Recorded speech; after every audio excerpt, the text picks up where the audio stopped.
नीलम गर्मियों की छुट्टियों में अपनी दादी के गांव आई थी। गांव की ठंडी हवा, हरियाली और शांति उसे बहुत पसंद थी। लेकिन एक बात हमेशा उसे अजीब लगती थी, दादी के घर की छत पर बना एक पुराना कमरा जो हमेशा बंद रहता था।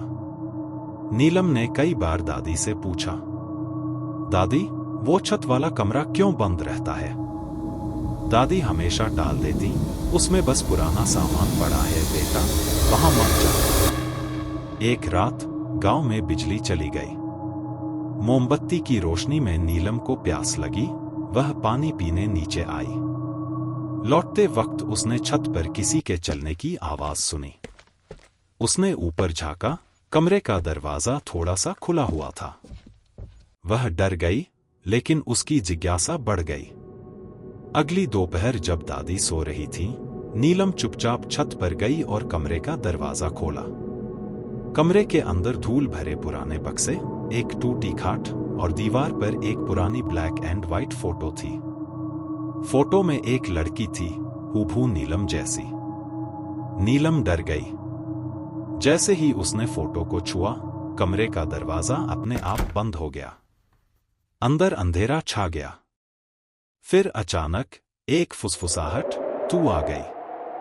कमरे में अचानक ठंड बढ़ गई। खाट पर एक परछाई दिखाई दी, एक लड़की जो धीरे धीरे नीलम की ओर बढ़ रही थी। नीलम चीखी और दरवाजा पीटने लगी। तभी दादी आ गईं और दरवाजा खोला। नीलम बेहोश हो गई। जब होश आया, दादी रो रही थी। उन्होंने सच बताया, वो लड़की तेरी बुआ थी, शकुंतला। 25 साल पहले उसी उम्र में इस कमरे में उसकी मौत हुई थी। कहते हैं उसकी आत्मा अब भी इंतजार कर रही है, उसी जैसी किसी के आने का। नीलम कांप उठी, क्योंकि शकुंतला की आत्मा अब उसका पीछा नहीं छोड़ रही थी। नीलम गांव से तो लौट आई, लेकिन अब अक्सर उसकी आंखों में शकुंतला की परछाई झलकती है।